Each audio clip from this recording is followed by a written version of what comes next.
तो ये रहे हमारे सारे बगीचे।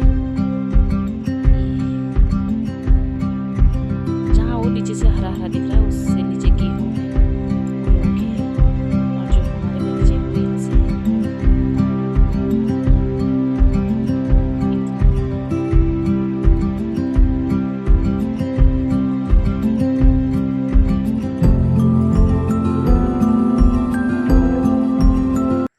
हेलो दोस्तों, आप सभी को मेरा नमस्कार। भारतीय फैमिली ब्लॉग 11 में आप सभी का स्वागत है।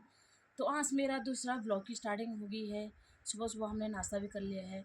मौसम की बात की जाए तो आज मौसम एकदम चटक, अभी धूप खिली हुई है और सब जगह धूप लगी है। सुबह शाम हल्का हल्का ठंडा हो रहा है, हल्का नहीं हो रहा है, यहाँ पे बहुत ज़्यादा ठंडा हो रहा है सुबह शाम।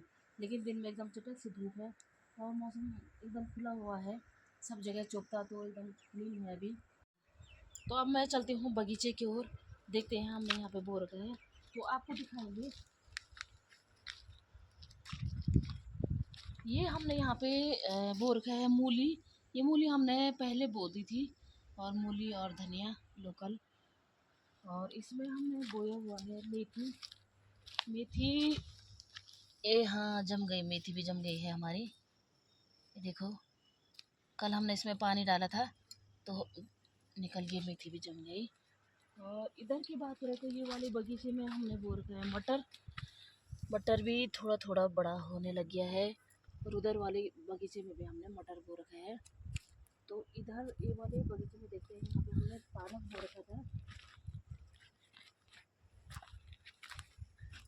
पालक भी जम गया, थोड़ा थोड़ा बड़ा भी हो गया है। और उधर वाले बगीचे में चलते हैं। इधर हमने बोया था मूली फिर से,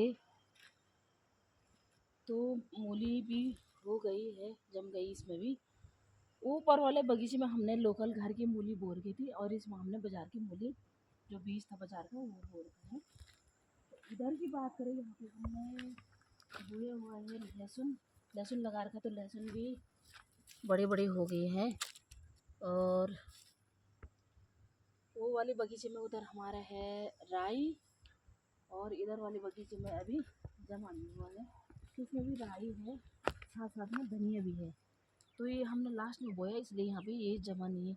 कल हमने बगीचे में पानी डाल दिया था। यहाँ पे एकदम फूल का पौधा भी एकदम जीवित है अभी, क्योंकि इसमें हम कंटिन्यू पानी डाल रहे हैं।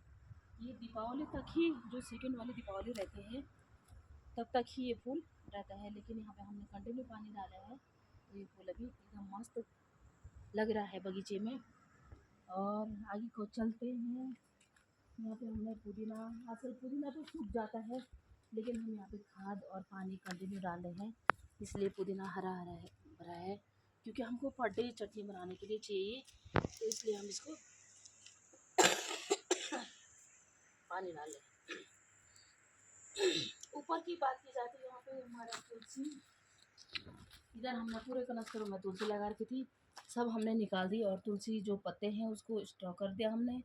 और जो ये है बीज को हमने भी स्टॉक कर दिया है, क्योंकि अगली बार के लिए आएगा ये हरा हुआ अभी। तो ये काम हमको प्रत्येक दिन, जिसको ग्रीन टी पीनी होगी तो उसमें हम यूज़ करते हैं तुलसी को।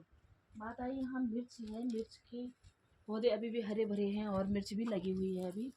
तो इसको हमने ऐसे ही रखा, अंदर से हमने इसके अंदर बो दिया है मूली और धनिया मिक्स करके बोया हुआ है। तो ये कनस्तर लगे हुए हैं, इनमें भी हमने किसी में पुदीना लगा रखा है, किसी में हमने मूली, और इधर साइड की बात भी करें तो इधर भी हमने वो कर रखा है, धनिया बो रखा है, किसी में ये कल ही बोया है, किसी में, और किसी में हमने पहले ही बो दिया था। और इधर की बात करें तो इधर हमने प्याज लगा रखे हैं। तो देखिए प्याज लगा रखे हैं, तो प्याज के ये कॉम्पले भी निकल चुके हैं।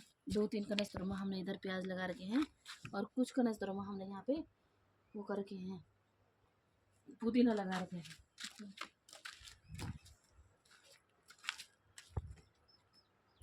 ये बात कर रही थी मैं तुलसी की बीज की, तो ये हमारा तुलसी का बीज है, हमने निकाल रखा है, और इस कंडी में हमने ये अलग से रखा हुआ है, देखिए, क्योंकि ये काम आएगा। और फिर इसके जो ये बाहर के छिलके हैं, इसको हम क्या करते हैं, सुखा करके बीज निकाल करके उसके बाद चाय में यूज़ करते हैं, क्योंकि जो ग्रीन टी पीते हैं तो हम ज़्यादातर इसी को यूज़ करते हैं। तो पहले ज़माने में लोग घर का अनाज खाते थे, कूदा झंगोरा, और चीना, क्या जो जो चीज़ घर में उगाई जाती, जौ का सत्तू, हलवा, घर की चीज़ें खाते थे, हट्टे कुटे रहते, उतनी ताकत भी रहती थी लोगों पे और कोई बीमारियाँ नहीं थी। मतलब मैंने लगभग लगभग जब मैं, मुझे लग रहा है 5-6 साल की या 7-8 साल की रही होंगी, 7-6 साल में पढ़ती थी, तो मैंने किसी बीमारी का नाम सुना ही नहीं था। सिर्फ ऐसे बोलते थे, कोई बोलते थे कि यार सर दर्द हो गया, तो बोलते रहे छल लग गया होगा तब सर दर्द हो गया, नहीं बीमारी का नाम पता ही नहीं था। लेकिन आज की डेट की बात करी जाए ना, तो 15-20 साल में ऐसा हो गया ना, बहुत ही परिवर्तन हो गया है। परिवर्तन इसलिए हो गया है क्योंकि लोग घर का अनाज खा नहीं रहे हैं, घर की चीज़ें खा नहीं रहे हैं। घर की चीज़ें जो थोड़ा सा भी हो रहा है, मंडुआ कोदा झंगोरा जो भी हो रहा है, उसको क्या कर रहे हैं, बेच दे रहे हैं। और जो बाहर की राशन है, चावल हो गया, आटा हो गया, वो बाहर का, तो उसमें उतना केमिकल भी है और उसको लेके आ रहे हैं और उसको अपने घर में आराम से खा रहे हैं। लेकिन उसमें वो चीज़ें, वो ताकत नहीं है, उसमें उतनी बीमारियाँ हैं। ये क्यों नहीं सोचते, जो सफ़ेद चावल है ना, उसमें सफ़ेद दिखने का, उसमें उतनी बीमारियाँ भी हैं। तो आप लोग रिक्वेस्ट करते हूँ कि घर की चीज़ें मत बेचिए और घर की अपनी चीज़ें यूज करिए, ताकि आप लोग सुरक्षित रहिए, स्वस्थ रहिए। और कोई भी बीमारी जो पिछले जो पुराने सालों में सुनते आ रहे थे कि यार कोई बीमारियाँ नहीं है, तो मैं आप लोगों से हाथ जोड़कर रिक्वेस्ट करती हूँ कि अब भी वही चीज़ आए, ये चीज़ें बीमारियों का नाम सुनने को ना मिले। घर बाहर की चीज़ें सारी छोड़ दो, अपने घर के ऑर्गेनिक चीज़ें करो। खेती बाड़ी में हम इतना मेहनत कर रहे हैं, इतना टाइम बर्बाद कर रहे हैं, लेकिन आप उस चीज़ों को यूज़ करो और बेचो मत। तो आज आई होप कि आपको मेरी वीडियो पसंद आई होगी।